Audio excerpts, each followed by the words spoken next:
The top stories tonight in Y News. The members of the House of Representatives urged the Senate to engage in meaningful debate on the need to amend the Philippine Constitution on its restrictive economic provisions.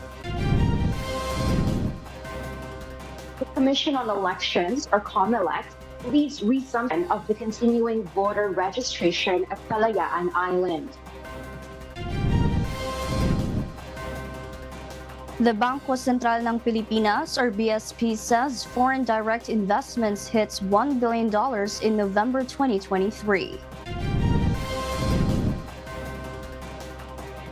And we will discover why the United States senators have advanced a foreign aid bill to allocate $95 billion to Ukraine, Israel, and Taiwan.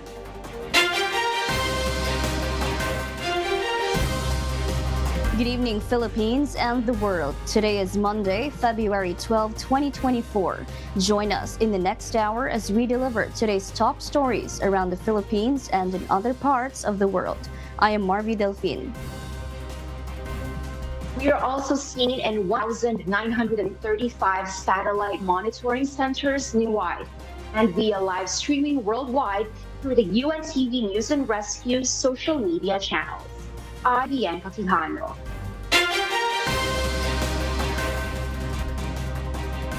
First in the news. House lawmakers appeal to senators to engage in healthy debate on economic charter change. Meanwhile, they reiterate the need to urgently change the economic provisions. Rosalie Cos will tell us why.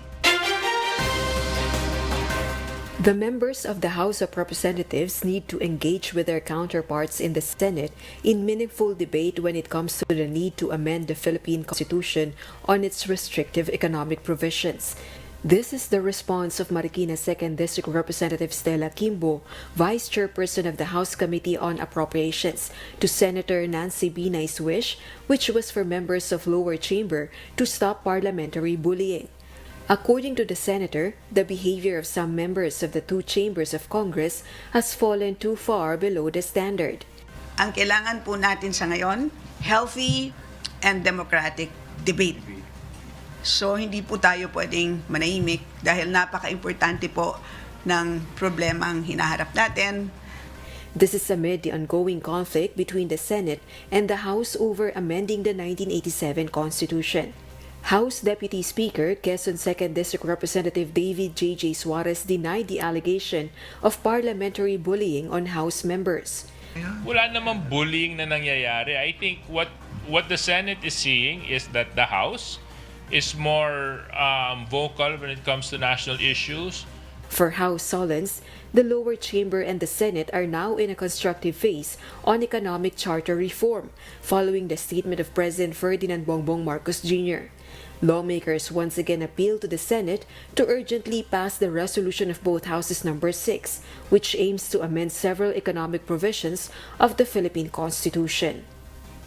Mahalin natin yung bansang Pilipinas, bilisan nila yung pagpapapasa ng RBH 6 para magawa na namin sa House yung trabaho natin at maayos na natin tong saligang batas. We're going through a more constructive process in the relationship between the House and the Senate.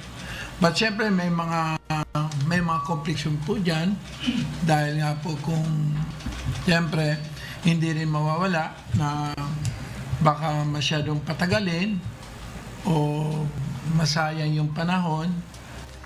Para sa amin, we need to act now, all the time. Pagdating sa charter change, dahil napakakaunting oras ang natitira, it is ripe. Meaning to say, nandiyan ang problemang malaki, kailangan natin tugunan.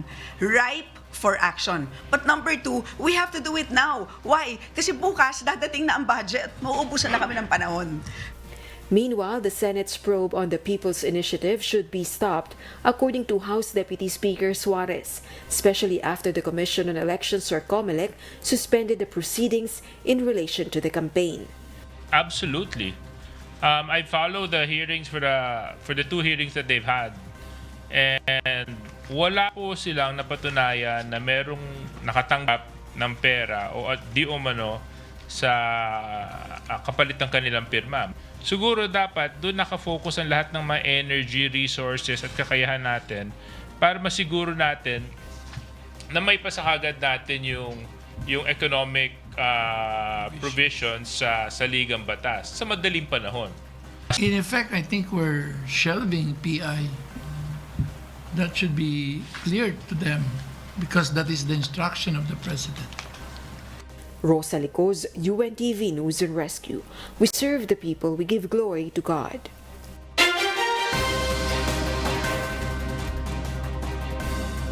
Senate President Juan Zubiri emphasized the need for ample time to delve into charter change. Indeed, such weighty deliberations cannot be rushed, as echoed by Senator Sonny Angara, who highlighted that the Constitution stands as the cornerstone of our nation's laws. Angara aptly pointed out that the public's awareness and involvement are paramount, stressing the importance of transparency and detailed updates during the hearings on Shah. Jed Neresina details why. The public should be aware. This is the statement of Senator Juan Edgardo Sani Angara regarding the current hearing on the proposed charter change. He said, it is good to have a collective dialogue so the public can also discuss about the issue. Sa akin, maganda to para sa ating mga kababayan dahil naririnig nila yung mga argumento, makapag-isip din sila at sana magdebate din sila among themselves ano yung tama para sa atin. Para may collective, kumbaga ang pakay natin dito, may collective dialogue tayo within the whole country. It is also important that it should be discussed in more detail and not just in the political provision side. I think it's good to go through the exercise kasi first time ito na pag-uusapan na detalyado eh. Lagi yung usapin nagfo-focus o nagsisentro dun sa political na provision, yung dapat ba magkaroon ng parliamentary system. Senator Angara added that the People's Initiative purpose remains unclear, but it will not affect the country's economy negatively. Yung PI, hindi nakakatulong yun kasi hindi talaga klaro ano yung pakay ng PI. Di ba? Ang pakay niya, parang 2 stages yan eh. Yung unang estado, iayusin yung pagboto, na house lang ang boboto. Pangalawang estado, walang may alam ano talaga yung babaguhin. Kaya tayo dito, walang risk ito, walang pinsala sa ekonomiya. Dahil ang pinag-uusapan ay palagay ko makakabuti, hindi makakasakit sa ekonomiya. After some hearings, there are some people who were also convinced on Chacha, but others remain strong against it. According to the senator, this is the true meaning of democracy where no one is being forced.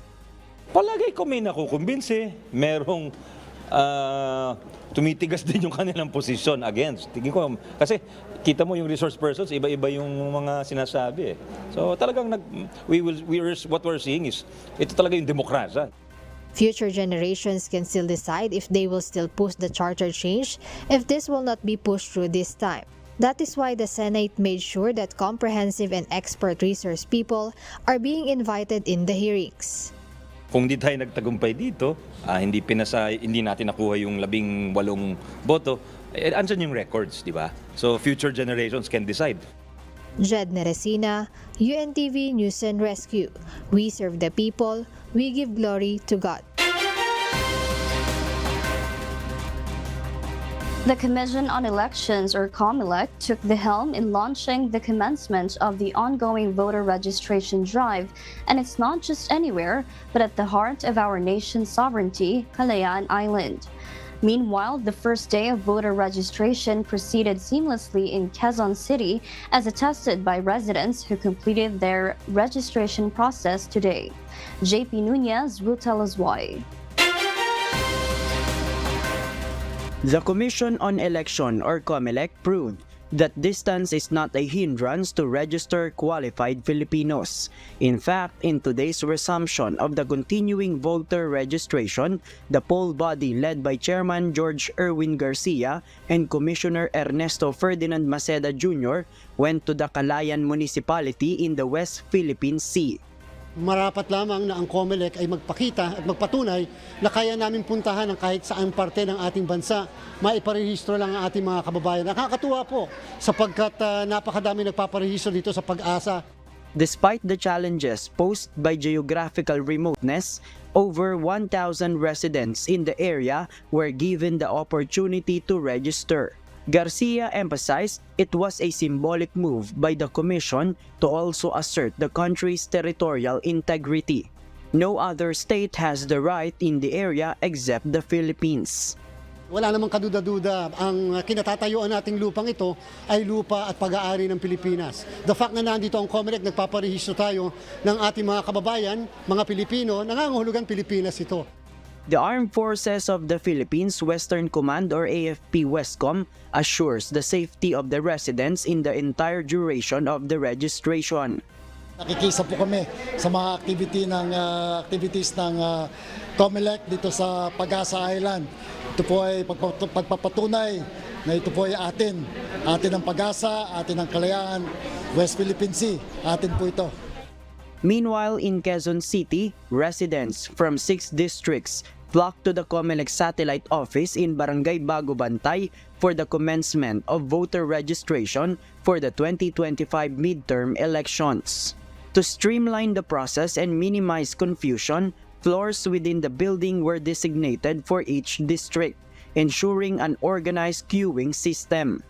Registered voters lauded the efficiency of the process, noting that they were able to complete their registration in less than an hour.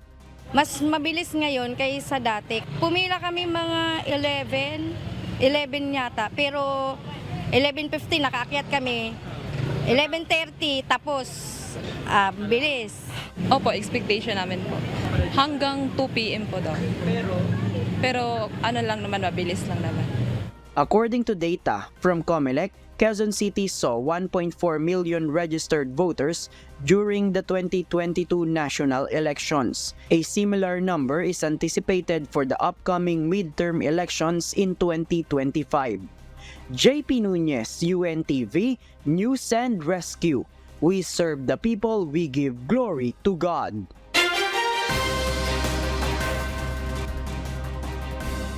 The Philippine National Police, or PNP, reaffirms its commitment of upholding human rights and ensuring accountability within its ranks, particularly in the context of anti-illegal drugs operations. PNP Chief Police General Benjamin Acorde Jr. addressed concerns regarding extrajudicial killings amid allegations of an ongoing and violent campaign against illegal drugs under the Marcos administration. These remarks follow the release of data by Project Dahas of the University of the Philippines, Diliman, reported 28 individuals killed in anti-illegal drugs operations in January 2024. Within this figure, 9 casualties were attributed to police involvement. With regards to the data as presented, we checked with the data of the DIDM, and indeed there are some operations that resulted to such death. Chinek natin yung nilagay nilang listahan, and really there are such incidents, and as of now, to our appreciation,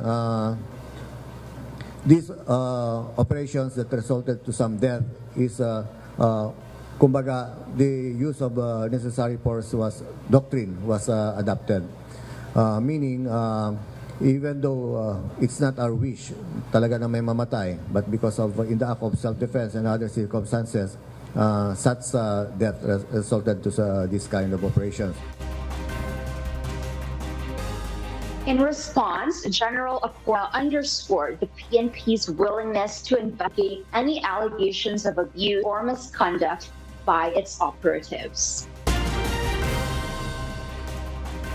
The Philippine National Police, or PNP, has proudly announced a significant decrease in the country's crime rate, showcasing a remarkable 27.63% drop from January 1 to February 10, 2024.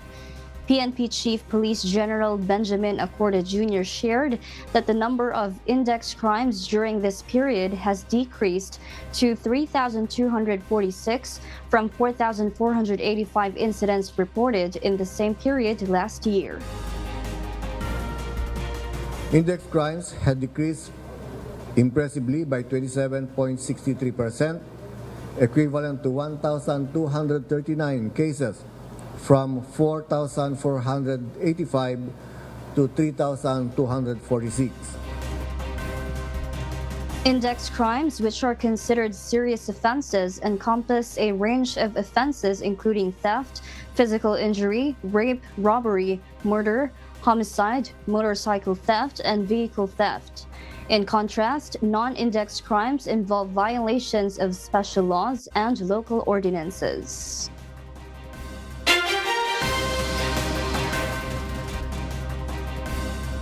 And now for the latest headlines in the United States. Over the weekend, former President Donald Trump urged senators to refrain from approving additional unrestricted United States foreign aid. However, despite his stance, more than a dozen Republicans proceeded with a bill to allocate $95 billion in aid to Ukraine, Israel, and Taiwan. In a 67-27 vote on Sunday, February 11, the Senate advanced a supplemental spending bill for foreign aid, including border provisions, bringing it close to potential passage. Nevertheless, the bill's approval is not guaranteed, as Senate leaders yet to reach a consensus on border-related amendments demanded by the GOP. Some Republicans are hesitant to support additional aid to Ukraine unless the bill is modified to include changes to border policies. However, securing consideration for border amendments would necessitate unanimous consent from the Senate, a prospect that remains uncertain. Thanks to Truth Social, Trump reiterated his stance, stating that no money in the form of aid should be given to any country unless it is done as a loan, not just a giveaway. Trump's intervention previously derailed the bipartisan border foreign aid bill, and he also called on Republicans to block the legislation once again. Nevertheless, this round, many GOP senators appeared unmoved by this opposition. The French Interior Minister announced on Sunday plans to amend the constitution to end birthright citizenship in Mayotte, an Indian Ocean territory. Mayotte, the country's poorest region, has faced severe social unrest and a significant migration crisis. Mavin Carizo tells us why. Interior Minister Gerald Darmanin announced late Sunday, February 11, that children of immigrants born in Mayotte, the French overseas territory position between Madagascar and African mainland, will no longer gain French citizenship automatically. Immigration is a contentious topic in France, a stronghold for far-right anti-immigration parties in Europe. Mayotte, a former French colony near the impoverished Comore Islands, is experiencing severe social unrest. Residents blame deteriorating conditions on undocumented immigration.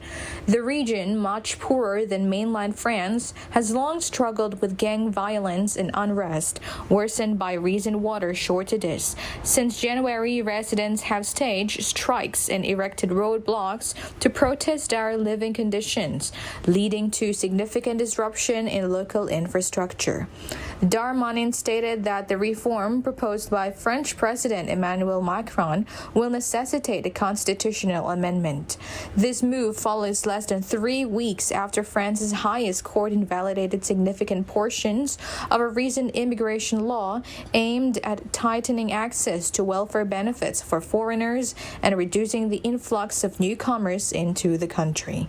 Mavin Carizo, UNTV News and Rescue.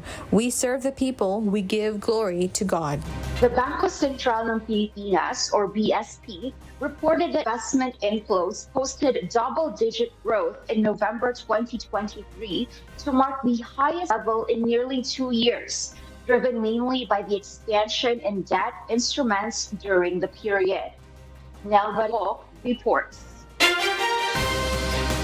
The foreign direct investments or FDI in the Philippines increased in November 2023. The Bangko Sentral ng Pilipinas or BSP data shows that FDI net inflows rose by 27.8% to reach $1 billion in November 2023 from the $820 million net inflows recorded in November 2022. This is driven mainly by the expansion in debt instruments during the period. The said investment inflows mark the highest level in nearly 2 years. According to RCBC Chief Economist Michael Ricafort, it is rare to record such in FDI. More than $1 billion, medyo relatively malaki yung bihira kasi na lalagpas sa 1 billion sa loob ng isang buwan yung foreign direct investment. No? Kasi maganda naman yung fundamentals ng bansa natin. Japan, the United States, Singapore, and Germany were the top country sources of equity capital placements for the first 11 months of the year, which were channeled into the manufacturing, real estate, and financial and insurance industries. In 2023, the Philippine economy grew by 5.6%, slower than the 7.6% growth seen in 2022 and less than the 6% to 7% growth goal set by the government. Nel Maribuhok, UNTV News and Rescue. We serve the people, we give glory to God. Earlier today, February 12, at least 6 government agencies found themselves at the center of bomb threats, as reported by the Cybercrime Investigation and Coordinating Center, or CICC, an attached agency of the Department of Information and Communications Technology, or DICT. However, the CICC assures the public that the bomb threats should not be a cause for alarm, as both the sender and the email address have been flagged as hoaxes. Simultaneously, government agencies in Seoul, South Korea encountered similar emails, adding to the concern. The domain name of these emails is registered in Japan. Efforts are underway to engage the Japanese government in investigating this matter and uncovering the identity of the sender. Meanwhile, among those targeted were numerous schools in Parañaque City, prompting swift responses from police and fire authorities who conducted inspections at San Agustin Elementary School and several other schools in the city. Concern for the safety of students led school division superintendent to dismiss classes and send students home. Lagi naman namin sinasabi sa mga bata kanina, panic sa mga magulang na okay naman, wala namang dapat ikatakot, walang dapat ikabahala. Today marks the launch of a groundbreaking initiative by the Commission on Higher Education, or CHED, titled Pagdaog, Access and Success for Free and Inclusive Higher Education. Paglaong Pagdaog is the Hiligaynon phrase that embodies the ideals of hope triumph. The goal of this initiative is to ensure that students are able to complete their university education successfully. According to CHED Chairman Prospero de Vera III, one common challenge is that many students fail to complete their studies due to various reasons. As part of this initiative, one strategy involves the research project titled Empowering Equity Target Students, Enhancing Access in State Universities, Colleges across regions 1, 8, and 11. This project aims to identify the challenges faced by universities and colleges and how they are addressing them, particularly in terms of supporting students. De Vera encourages different state universities and colleges to participate in order to share successful strategies with other institutions.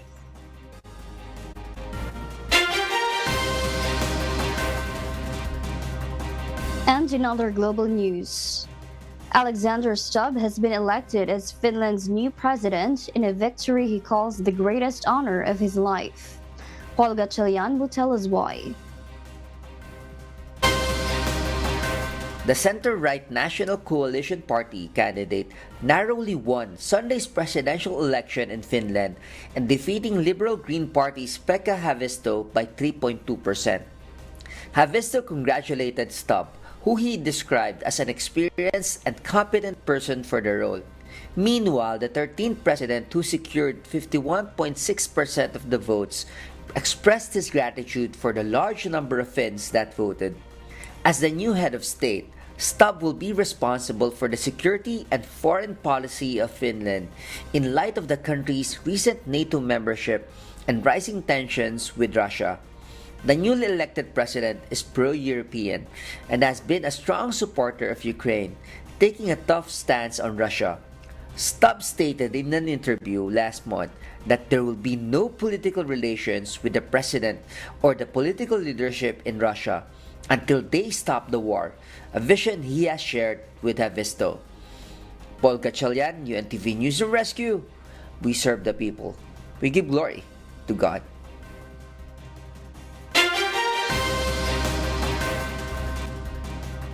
And those are the reasons behind the news in other parts of the globe.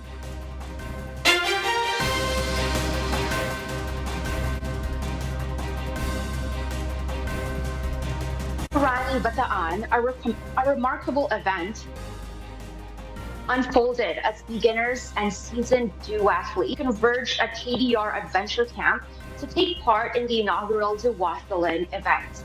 Despite the rigorous course that awaited them, participants embraced the challenge with enthusiasm and determination.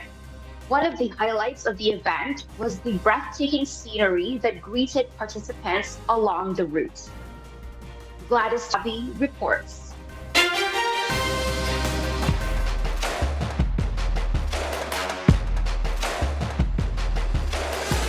Run Bike, Run Again. 168 beginners and seasoned duathletes alike took on the challenge, each with their eyes set on the podium. Amidst the grueling course, organizers ensured that participants not only face the test of endurance, but also enjoy the breathtaking scenery along the way. Ang ginawa natin doon sa ruta, ni-range natin siya para ma-enjoy ng beginners at para ma-enjoy ng mga talagang athlete at mga elite. Merong siyang challenge, pero at the same time, safe pa rin siya para sa mga beginners. Ang multi-sports kasi, sa experience ko, sa ilang mga naatinan ko, napakaganda ng community ng multi-sports kasi although yun nga, nandun ang competition, yung talagang you race hard, pero meron pa rin enjoyment. Parang everyone is cheering for one another. Nag-race ka na, tumakbo ka na, nag-bike ka na. Itong KDR Adventure Camp, napaka-scenic, malapit na malapit ka sa nature. Nandyan yung mga puno, may mga overlookings, tapos makikita pa ng mga participant yung course ng Titans. Ang ganda po niya, maganda yung pinapresent ng KDR Adventure Camp. With the physical demands of the race in mind, medical teams stood ready, ensuring the safety of every participant. We make sure talaga yung mga post natin dito is strategically or well planned para sa ganun yung mga participants natin na mga kailangan ng attention medical or first aid management together with the KDR Adventure Camp clinic or medical team, may mga kasama tayong nurses dito. At the same time, meron tayong duty na doktor sa clinic natin. Siyempre, dito sa KDR Adventure Camp, makakasigurado kayo na 100% safe kayo dito because our top priority is their safety. What truly made this event remarkable was a diverse range of participants. From young athletes to seniors, everyone braved the challenge, demonstrating that age is no barrier to pursuing one's passion for sports. Nagdududa po dyan kung kaya lang hindi. Try nyo lang po sa mga edad na ganito, kaya pa pala. Yung ano lang po, yung kaya lang ng katawan mo. Kung sa bahay lang, wala po mo tayo sadong ginagawa, kaya tulog lang. Tumatalong dito, nakakalanghap ng fresh air. Habang tumatakbo, nagre-relative breathing po tayo. Yung heart natin napapasukan ng maganda oxygen yung lungs. Unique at saka international standard po yung klase ng truck na ginagamit po dito. Yung mga trail bike, saka yung running road. Ang galing po. Maganda po sa katawan. Napakasaya po, lalo na kung sa takbo, sa pagbibisikleta, maunahan mo po ang mas bata sa'yo. Nakaka-inspire po eh. Enjoy ko na lang po yung laro. Hindi po hadlang yung edad. Sikapin po natin. Ito wala pong hadlang na para tayo tumigil sa pagbibisikleta. Bike po tayo. Masiglang katawan natin. Lumalakas tayo. Nakakaiwas pa tayo sa mga karamdaman. Actually, safe na safe lahat. Lahat po ng intersection, mayroon po nag-guide para hindi po maligaw yung lahat na mga... Challenge kasi ganun pala yung duathlon. May hirap pero may sarap naman at saka safe po yung pinaglaruan kasi bawat kanto mayroong nagbabantay. Tapos alerto sila na tumulong. Health experts have long extolled the benefits of physical activity, and the duathlon is no exception. From cardiovascular health to weight management, muscle strength to coordination, and even social benefits. The rewards are immense for those who dare to take on the challenge. Good cardio good cardio exercise din kasi the race itself hindi mo yung titingnan, ang titingnan mo yung preparation, yung mismong training kasi kung meron silang regular training at least let's say 3 or 4 times a week nag-easy run sila yung on their own pace, good for the heart yun. So yun yung beneficial para sa mga senior citizen na sumali dito sa ating duathlon. Dun sa mga bata-bata syempre mas maraming benefits sa kanila lalo na kung meron silang tamang training gumaganda endurance nila lalo na kung nag-strength training din sila yung stamina nila so mas beneficial para sa mga bata, so mas maganda ma-encourage yung mga kabataan na mag-join agad sa mga ganitong activities para habang bata pa pagtandaan nila mas sila stronger.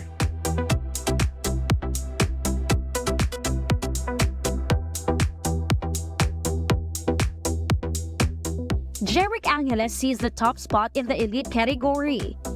Maureen Caviga dominated the elite women's category, and Joan Estrada Jr. emerged victorious in the open category. As we look ahead to the next Titans Challenge on March 17, 2024, let us remember that the true victory lies in the bonds we forge and the lessons we learn along the way. Beyond the triumph of individual victories, the essence of events like these lies in fostering camaraderie and sportsmanship. Gladys Tuabi, UNTV News and Rescue. We serve the people, we give glory to God.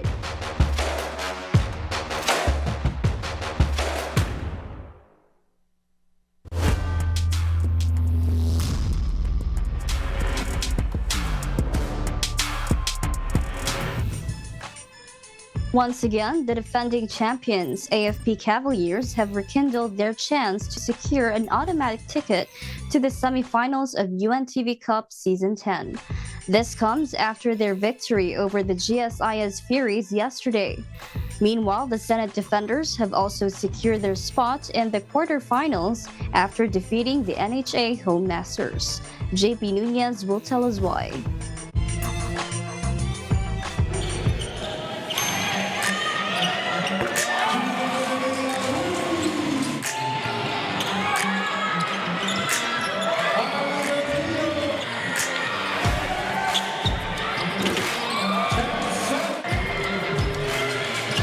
The campaign for glory remains alive and well for the Senate defenders in the Public Servants League.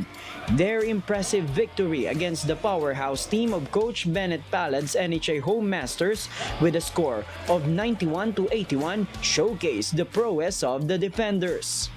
Jeffrey Sanders, a veteran in the league, led the charge with an impressive performance, collecting 24 points, 6 rebounds, and 2 assists and steals each. This win secured the Senate's spot in the quarterfinals, ensuring their continued pursuit of championship glory. Despite the loss, the NHA Home Masters is still advanced to the next round.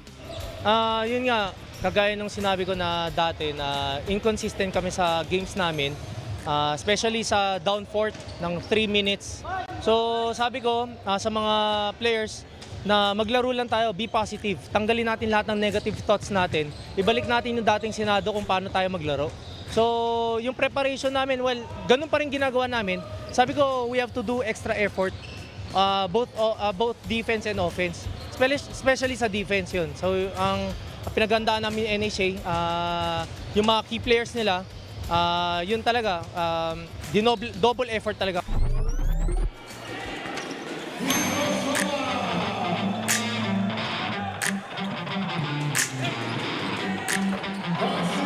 In the second game, the defending champions AFP Cavaliers demonstrated their veteran status as they battled against the GSIS Furies at the Paco Arena in Manila yesterday, February 11. In the first quarter, the GSIS took the lead with 6 points, spearheaded by Reneboy Bansalis' impressive 7 points with a score of 12-18. Moving into the second frame, the AFP Cavaliers swiftly responded, changing their strategy and unleashing their second unit.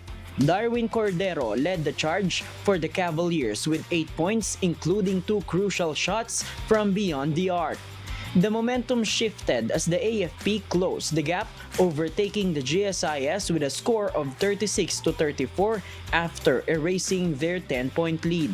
As the game progressed into the third quarter, the AFP Cavaliers displayed effective hustle plays, securing 4 steals and forcing the GSIS to commit 6 turnovers. This dominance allowed the Cavaliers to maintain control, extending their lead to double digits at 60-49. In the final quarter, the Cavaliers continued to dictate the game, controlling the rebounds and dominating the assists. Their relentless pressure prevented the GSIS from regaining their rhythm, ultimately securing a convincing victory with a final score of 88-69. Boyet Bautista was named the best player of the game, contributing 20 points, including 4 from beyond the three-point line, along with 5 rebounds, 6 assists, and 3 steals. With this win, the AFP Cavaliers reclaimed the second spot in the standings, eagerly awaiting the results of the DA Food Masters and Ombudsman Graph Busters match to determine the final top 2 teams advancing automatically to the semifinals. Meanwhile, teams ranked 3rd to 8 will battle it out in the quarterfinals. Galing kami sa talo na nakaraan kasi medyo may mga lapses kami sa depensa. Importante sa amin to kasi hinahabol namin yung second spot. At least kahit second spot para dun sa semis kung magkakaroon kami ng chance. Kaya more on na ginawa namin sa ensayo nila Coach Eugene, nila Coach Jeff, pinukusan namin yung mga kulang namin, especially dun sa transition defense sa half court. Yun lang ang ginawa namin bago review lang kami ng mga plays. Despite their loss, the GSIS Furies secured their spot in the quarterfinals, while the PNP Responders and Malacanang Team OPPMS Trail Blazers have been eliminated from the competition. JP Nunez, UNTV, News and Rescue. We serve the people, we give glory to God.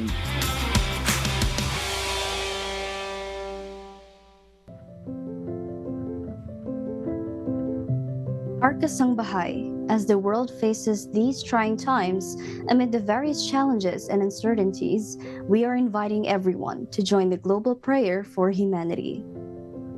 Good day. I'm Brother Eli Soriano of the members of the Church of God International. I want to invite you to join us in a minute of prayer every day to pray for humanity and the whole world as we go through these perilous times.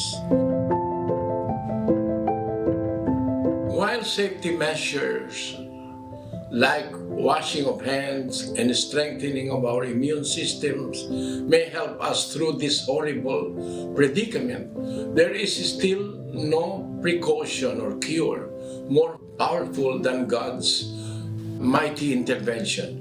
And we need His intervention now more than ever. It doesn't matter what religion you are in or what denomination you belong.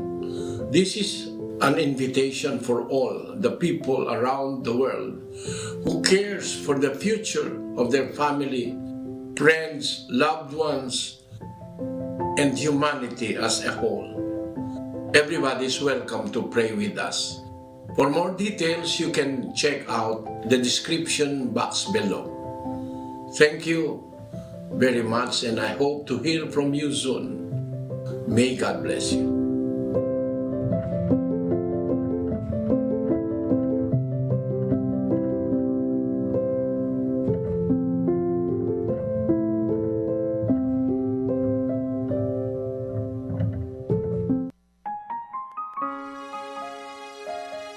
Before we close, we will leave you with the word, giving glory to God from the book of Hebrews chapter 10, verse 36.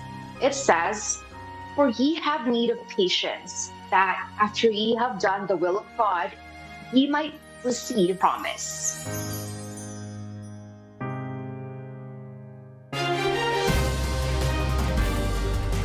And those are the reasons behind the news on February 12, 2024. reasons we deliver to you as they unfold. I am Bianca Quijano, live from Edmonton, Canada. Because we need to know, we will always ask why. I am Marvy Delfin, live from Australia. We serve the people, we give glory to God. Mahalin natin yung bansang Pilipinas, bilisan nila yung pagpapapasa ng RBH 6 para magawa na namin sa House yung trabaho natin at maayos na natin itong saligang batas. May mga komplikasyon po dyan dahil nga po kung siyempre hindi rin mawawala na baka masyadong patagalin o masayang yung panahon. We have to do it now. Why? Kasi bukas dadating na ang budget. Mauubusan na kami ng panahon. Marapat lamang na ang COMELEC ay magpakita at magpatunay na kaya namin puntahan ang kahit saang parte ng ating bansa. Maiparehistro lang ang ating mga kababayan. Nakakatuwa po sapagkat napakadami nagpaparehistro dito sa Pag-asa. With regards to the data as presented, we check with the data of the DIDM, and indeed there are some operations that resulted to such death. Chinek natin yung nilagay nilang listahan, and really there are such incidents, and as of now, to our appreciation, these operations that resulted to some death is kumbaga the use of necessary force doctrine was adopted. More than $1 billion, medyo relatively malaki yung bihira kasi na lalagpas sa 1 billion sa loob ng isang buwan yung foreign direct investment. No? Kasi maganda naman yung fundamentals ng bansa natin. Although yun nga, nandun ang competition, yung talagang you race hard, pero meron pa rin enjoyment. Parang everyone is cheering for one another. Nag-race ka na, tumakbo ka na, nag-bike ka na. Itong KDR Adventure Camp, napaka-scenic. Malapit na malapit ka sa nature. Nandyan yung mga puno, may mga overlookings. Tapos makikita pa ng mga participant yung course ng Titans. Ang ganda po niya, maganda yung pinipresent ng KDR Adventure Camp.